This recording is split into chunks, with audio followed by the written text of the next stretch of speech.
성령께서 성경을 읽는 모든 이에게 깨닫게 해주시는 소중한 교훈이 있습니다. 그것은 바로 기다림이라는 교훈입니다. 성경에 기록된 신앙의 사람들은 한결같이 기다림의 시간들을 보내게 되었습니다. 노아도, 아브라함도, 모세도, 그 외에도 신앙의 인물들에 관한 말씀의 내용을 우리가 읽어가다 보면 하나님 앞에서 그들이 기다림의 시간을 보냈다는 것을 우리는 발견해 볼 수 있습니다. 그런데 그 기다림의 시간을 보냈던 그 신앙의 사람들 가운데는 한 가지 공통점이 있다는 것도 우리가 발견하게 됩니다. 그것은 바로 그들의 기다림 속에는 하나님의 말씀이 있었다는 사실입니다. 기다림 중에는 분명 지치는 순간도 있었을 것입니다. 마음이 답답해 오는 순간도 있었을 것입니다. 낙심이 찾아오는 순간들도 있었을 겁니다. 그럼에도 참고 기다릴 수 있었던 이유는 하나님의 말씀이 있었기 때문입니다. 따라서 이들의 기다림을 우리는 막연한 기다림이다라고 보지 않습니다. 말씀이 주는 소망 안에서의, 살아있는 말씀이 주는 소망 안에서의 기다림이었습니다. 그리고 그들은 그 기다림 끝에 그들이 인내하며 말씀을 붙들고 믿음의 자리를 지켜 살아가던 그 때에 하나님의 때에 말씀대로 이루시는 하나님, 살아계신 하나님을 인격적으로 만날 수 있었습니다. 오늘 우리는 소망 중에 기다림의 시간을 보냈던 또 다른 한 사람의 모습을 보게 됩니다. 그는 시므온이라고 하는 사람이었습니다. 그는 이스라엘의 위로를 기다리는 사람이었습니다. 그는 이스라엘 백성의 구원자요, 또한 위로자로 오실 메시아를 향한 기다림이 있었던 사람입니다. 당시 이스라엘 백성들은 오랜 세월 동안에 이방 사람들로부터의 침략을 받아서 마음이 몹시도 찢어져 있었고 그들의 삶의 터전은 황폐해져 있었습니다. 침략자들로부터 빼앗김을 당함으로써 경제적 그 상황은 너무나 어려웠고 심지어 이방 세력들과 손을 잡은 자기들의 동족에 의해서 괴롭힘을 당하는 그와 같은 일들을 그들은 겪고 있어야 했습니다. 따라서 소망을 가진 이를 찾아보기 힘든 그와 같은 현실 속에서 그럼에도 시므온은 소망을 가지고 기다렸습니다. 나라를 잃은 서름 속에서 살면서도 메시아의 오심을 오랜 시간 동안 그는 고대하며 살아갔습니다. 이것은 자신이 기다리고 있는 것이 반드시 이루어질 것이다, 자신이 기다리고 있는 것이 반드시 올 것이다 라고 하는 그 확고한 믿음이 있었다는 것을 의미합니다. 시몬이 이러한 삶의 태도를 취할 수 있었던 이유, 그 이유에 대해서 성경은 이렇게 말씀합니다. 그가 주의 그리스도를 보기 전에는 죽지 아니하리라 하는 성령의 지시를 받았더니 라고 말씀합니다. 시므온은 성령을 통해 하나님의 약속의 말씀을 받은 사람입니다. 이것이 가장 그가 기다릴 수 있었던 확실한 이유였습니다. 하나님의 약속의 말씀은 그로 하여금 어둡고 혼탁한 현실 속에 그가 있음에도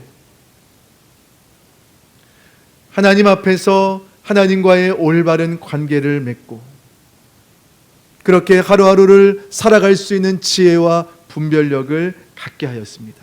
비록 지금은 보이지 않지만 하나님의 약속이 성취될 그 날을 바라볼 수 있는 소망을 갖게 하였습니다. 결국 이 소망이 그로 하여금 오실 메시아를 기다리는 기다림의 사람이 되게 하였다라는 것입니다. 시편 119편을 기록한 시인의 고백이 있습니다. 그는 당시 과거 대적들의 위협과 핍박의 상황 가운데 노출되었던 사람이었습니다. 대적들이 자신을 삼키려 하는 상황에 놓였던 사람이기도 했습니다. 이러한 상황 속에서 그는 새벽녘에 눈을 떴습니다. 그리고 주의 말씀을 바라며 주의 말씀을 조용히 읊조렸습니다. 또한 하나님을 향하여 기도하며 하나님의 구원하심을 기다렸습니다. 그러면서 그는 이렇게 고백했습니다. 주의 종에게 하신 말씀을 기억하소서. 주의 종에게 하신 말씀을 기억하소서. 주께서 내게 소망을 가지게 하셨나이다 라고 말씀합니다. 하나님의 말씀이 그로 하여금 소망을 갖게 했다는 것입니다. 하나님의 말씀, 그 말씀을 기억했다는 것은 그가 하나님의 말씀을 묵상했다는 것입니다. 하나님의 말씀의 묵상 가운데 우리에게 주어지는 4개의 은혜가 있습니다. 4가지의 은혜. 알게 되고 듣게 되고 보게 되고 얻게 되는 은혜입니다. 알게 된다는 것은 내게 말씀하신 하나님, 살아계신 하나님이 어떠한 분이신가를 우리가 더 알게 된다는 것입니다. 듣게 된다는 것은 성령을 통해서 하나님의 음성을 듣게 되는 것입니다. 보게 된다는 것은 하나님이 나의 삶을 여전히 붙들고 계심을 보게 된다는 것입니다. 말씀 묵상을 통해서 얻게 되는 또 하나의 은혜는 말씀을 능히 이루실 하나님을 향한 소망, 그 소망을 얻게 된다는 것입니다. 하나님의 말씀 앞에서 그 말씀을 기억하고 말씀을 끊임없이 생각하고 살아가시는 우리 모든 성도님들 가운데 알게 되고 듣게 되고 보게 되고 얻게 되는 이 말씀의 은혜가 그 삶에 더욱 충만하시기를 주의 이름으로 축복합니다. 기독교는 기다림의 종교라고 불립니다. 12월은 그래서 기다림의 계절이라고 불리기도 합니다. 12월 이 계절에 우리는 다시 한번 주님이 우리에게 주신 약속의 말씀을 떠올려 보기를 원합니다. 사도행전 1장 6절이요. 이르되 갈릴리 사람들아 어찌하여 서서 하늘을 쳐다보느냐. 너희 가운데서 하늘로 올려지신 이 예수는 하늘로 가심을 본 그대로 오시리라 하였느니라. 아멘. 데살로니가 전서에도 이런 말씀이 있죠. 주께서 호령과 천사장의 소리와 하나님의 나팔 소리로 친히 하늘로부터 강림하시리니 그리스도 안에서 죽은 자들이 먼저 일어나고 그 후에 우리 살아남은 자들도 그들과 함께 구름 속으로 끌어올려 공중에서 주를 영접하게 하시리니 그리하여 우리가 항상 주와 함께 있으리라. 아멘. 예수 그리스도의 다시 오심을 약속하신 이 말씀, 이 12월 기다림의 계절 가운데 다시 한번 우리가 이 말씀 붙들고 우리에게 다시 오실 주님을 더욱 고대하고 믿음의 삶을 말씀 안에 더욱 살아가는 우리 성도님들 되시기를 주의 이름으로 축복합니다. 다시 오실 예수 그리스도를 기다렸던 초대교회의 신앙은 크게 3가지로 나뉘어집니다. 하나는 공동체적 신앙이 그들에게 있었습니다. 나 한 사람 구원받고 나 한 사람 축복받는 그러한 개인적 신앙이 아니라 함께 믿음의 길을 가는 공동체, 그래서 서로에 대한 격려와 서로에 대한 책임을 갖고 함께 신앙의 길을 걸어갔던 사람들, 그들이 바로 초대교회 성도들의 공동체적 신앙의 모습이었습니다. 또 한 가지는 순교적 신앙이 있었습니다. 그리스도를 위하여 고난을 받는, 그리고 그 고난을 각오하지 않으면 세례를 받을 수 없을 만큼 그들은 그리스도와 함께 죽는, 그것이 가장 가치 있음을 알았기에 이 각오를 가졌던 신앙이 있었습니다. 마지막 세 번째는 기다림의 신앙이었습니다.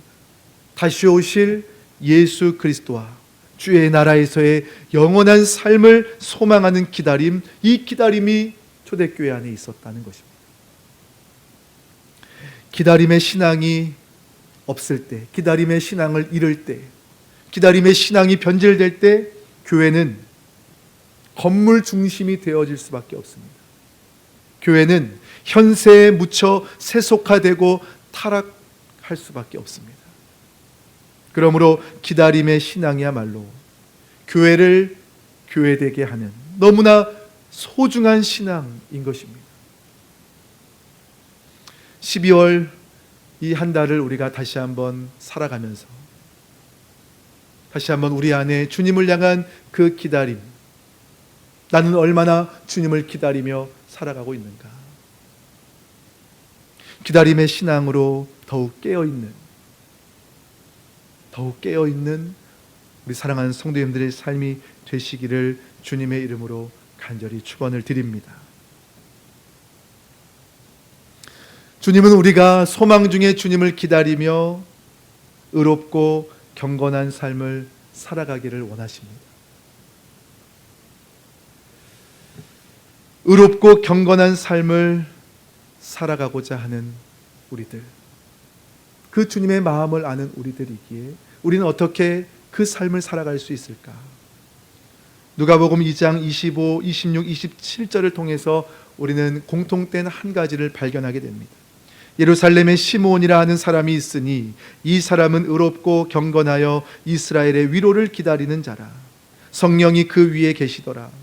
성령의 지시를 받았더니 성령의 감동으로 25, 26, 27절마다 성령이 그 위에 계시더라. 성령의 지시를 받았더니 성령의 감동으로 성령의 충만한 삶을 말씀하고 있습니다.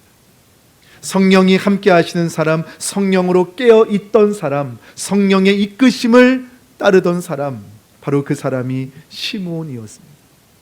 그는 성령 안에서 주어진 삶을 의롭고 경건하게 살며 메시아를 기다리던 사람이었다는 것을 우리에게 알려주고 있습니다. 의롭고 경건한 삶을 사는 사람은 성령 충만함을 놓치지 않는 사람입니다. 성령 충만함을 매일같이 구하는 사람입니다. 나의 힘으로, 나의 의지로, 나의 경험과 나의 지식으로 주님 앞에 의롭고 경건한 삶을 살아갈 수 없다는 것을 알기에, 이 세상의 죄악의 그 힘이 얼마나 강력한지를 알기에, 그 죄의 유혹이 얼마나 교묘한지를 알기에, 우리로 하여금 기다림의 신앙을 잃어버리게 하려는 세상의 공격이 얼마나 달콤한지를 알기에, 그리고 그 무엇보다도 내 힘으로 그 세상의 죄악과 그 막강한 힘을 이길 수 없다는 것을 알기에 의롭고 경건한 삶을 살아가고자 하는 성도라면, 그러한 저라면 우리는 매일같이 성령의 충만함을 구하며 살아가야 하는 줄 분명히 믿습니다. 성령의 충만한 삶을 살아갈 때 성령께서는 우리로 하여금 내 삶의 주인이 하나님이신 것을, 그리고 내가 지금 그분 앞에 있다는 것을 우리로 깨닫게 하십니다. 하나님의 현존하심, 하나님의 실제하심을 우리 가운데 깨닫게 하십니다. 그러면서 훗날에 우리로 하여금 우리가 반드시 하나님 앞에 서는 날이 올 것이다 라는 그날을 우리로 하여금 생각하게 하십니다. 우리의 코끝에 들숨과 날숨이 멈추게 되는 그날, 어머니에게서 알몸으로 태어난 것처럼 그날에는 모든 건 내려놓고 주께로 돌아감을 우리에게 깨닫게 해주십니다. 이 땅에서의 삶이 영원하지 않다는 것을 우리에게 깨닫게 해주시는 거죠. 성령께서는 의롭고 경건한 삶을 살아가는 우리에게 가장 중요한 것, 그것이 바로 우리로 하여금 그날의 하나님 앞에, 우리의 신랑 되신 예수 그리스도 앞에 우리가 가장 아름다운 신부의 모습으로 설 수 있도록, 우리로 하여금 이 경건하고 의로운 삶을 살아갈 것에 대해서 우리로 끊임없이 우리의 마음과 생각을, 우리의 삶을 주장하시고 인도해 주신다라는 사실입니다. 언젠가 한 찬양 사역자의 이러한 고백을 들었습니다. 이분은 너무나 많은 사역을 하는 가운데 어느 날 몸에 병이 찾아와서 병원에 입원하여 치료하고 회복하는 시간을 갖게 되었습니다. 그러는 과정에서 주님을 묵상하며 자신의 삶을 돌아보게 되었고, 그 과정에서 그분이 했던 고백을 접하게 되었습니다. 이러한 질문이 생겼다고 합니다. 만약에 내가 오늘까지 살아온 것 다 정리하고 내일 주님 앞에 선다면 무엇이 제일 중요할까? 그것을 생각하게 되니 어제까지 걱정했던 것이 아무 의미가 없다는 것을 알게 됩니다. 사역을 어떻게 하면 더 잘할까? 어떻게 하면 더 좋은 음악을 만들까? 돈, 경제적인 것, 그것이 아니라 딱 하나가 그분의 마음 가운데 남더랍니다. 그것은 바로 내가 어떠한 상황에서도 주님은 변함없이 나를 사랑하시고, 나는 사랑받는 존재일 뿐만 아니라 나는 주님을 사랑한다는 그 사실, 이 사실 한 가지가 딱 남더랍니다. 그러면서 이분은 이러한 생각을 가졌습니다. 주님 앞에 우리가 무엇을 가지고 판단을 받을까요? 얼마나 내가 진실로 주님을 사랑했는지, 그것으로 우리가 판단받지 않을까요? 라는 그러한 이야기를 건네게 됩니다. 의롭고 경건한 삶을 살고자 하는 우리 가운데 성령께서 끊임없이 감화하시며 감동 주시는 것이 바로 이것입니다. 우리가 더 주님을 사랑하도록 하는 것. 우리가 기다리던 주님 앞에 서는 그날 가장 아름다운 신부의 모습으로 주님을 정말로 이 땅에서 사랑하여 주님을 닮은 모습으로 우리가 그렇게 주님 앞에 설 수 있도록 성령께서는 우리의 삶을 인도해 주십니다. 예수님만을 더욱 사랑할 수 있도록, 날이 갈수록 더욱 주님 사랑할 수 있도록, 고난이 와도 더욱 주님 사랑할 수 있도록, 주님 한 분만 더욱 사랑할 수 있도록, 그 무엇보다도 더 주님 사랑할 수 있도록, 나 사는 동안 더욱 주님 사랑할 수 있도록, 숨질 때에도 더욱 주님 사랑할 수 있도록, 저 천국에서 더욱 주님 사랑하도록, 그리스도의 신부된 우리의 고백, 주님 사랑합니다, 이 고백이 우리의 삶의 전부가 되도록 성령께서는 오늘 우리의 삶을 그렇게 인도해 가십니다. 그러므로 사랑하는 우리 모든 성도님들 한 분 한 분마다 예수 그리스도를 바라보며 기다림의 신앙 가운데 깨어 있으실 뿐만 아니라 그 기다림 속에 더욱 주님을 깊이 알며 주님을 더 깊이 사랑하게 되는 우리 성도님들 되시기를 주의 이름으로 축복합니다. 성령 충만함 가운데 의롭고 경건한 삶을 살아갈 때 우리는 그러므로 예수 그리스도를 더욱 닮아가게 됩니다. 그분의 사랑하심, 그분의 용서하심, 그 마음을, 그 성품을 우리는 더욱 닮아가게 됩니다. 그리고 무엇보다 우리는 우리 곁에 있는 사람들과의 하나됨을 힘써 지켜가려 할 것입니다. 또한 우리가 성령 안에 경건한 삶을 살아가고자 할 때 우리는 결코 우리 곁에 있는 어려운 이웃들을 외면할 수 없을 것입니다. 야고보서 1장 27절은 이렇게 말씀을 하죠. 하나님 아버지 앞에서 정결하고 더러움이 없는 경건은 곧 고아와 과부를 그 환난 중에 돌보고 또 자기를 지켜 새 속에 물들지 아니하는 그것이니라. 하나님 아버지 앞에서 정결하고 더러움이 없는 경건, 그것은 우리 곁에 있는 어려운 이웃들을 돌아보는 것, 그것을 통해서 나를 지키고 그것을 인하여 새 속에 물들지 아니하는 그와 같은 삶인 것입니다. 하나님께서는 우리들로 하여금 끊임없이 사랑을 실천할 수 있도록 우리 안에 먼저 그 사랑을 부어주셨고, 그 사랑의 능력과 그 풍성한 은혜 안에서 우리로 하나님의 사랑을 실천하는 자가 되기를 원하십니다. 그 사랑의 실천을 통해서 우리로 새 속에 물들지 아니하고 우리가 의롭고 경건한 삶을 살아가기를 원하십니다. 성령께서 우리가 그렇게 살아갈 수 있도록 우리를 도우시고 우리를 인도하십니다. 특별히 12월을 맞이하면 우리는 자선난비를 통해서 사랑의 종소리를 울리게 됩니다. 사랑의 종소리는 어려운 이웃들을 공감하는 자리이고, 우리가 울리는 그 사랑의 종소리가 누군가의 마음에 울려 퍼질 때 또 다른 누군가가 어려운 이웃을 향한 공감의 자리로 함께 나올 수 있고, 한 사람 한 사람에 모아지는 그 사랑의 손길을 통해서 어려운 이웃을 돕고, 그들로 하여금 어두움에서, 절망에서, 소망 없는 그 자리에서 소망을 가지고 그들이 일어날 수 있도록, 그들이 빛 가운데 나올 수 있도록, 그들이 생명의 자리로 다시 일어설 수 있도록 우리가 사랑을 실천하는 그 자리, 그 사명이 바로 구세군 자선난비일 것입니다. 하나님께서 우리를 12월마다 이 자리로 부르시는 것이 얼마나 그러므로 우리에게 감사한 일인지를 모르겠습니다. 우리를 새 속에 물들지 않게 하시기 위해서, 우리를 의롭고 경건한 삶으로 살아갈 수 있도록 하시기 위해서, 우리로 성령의 충만함 가운데 그리스도 예수를 기다리는 기다림의 신앙 속에 살아갈 수 있도록 하시기 위해서 우리에게 허락하신 자선냄비, 사랑의 종소리, 다시 한번 이 귀한 사명을 주신 하나님 앞에 우리가 감사하고 영광을 돌리면서 말씀을 이렇게 맺고 싶습니다.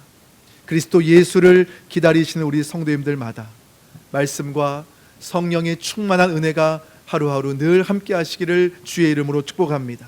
그 은혜 안에서 의롭고 경건한 삶으로 다시 오실 예수 그리스도를 소망 중에 기다리시는 우리 성도님들 되시기를 축복합니다. 그리하여 그날에 신랑 되신 예수 그리스도 앞에 아름다운 신부의 모습으로 서는 우리 귀한 성도님들 한 분 한 분의 삶 되시기를 주님의 이름으로 간절히 축원을 드립니다.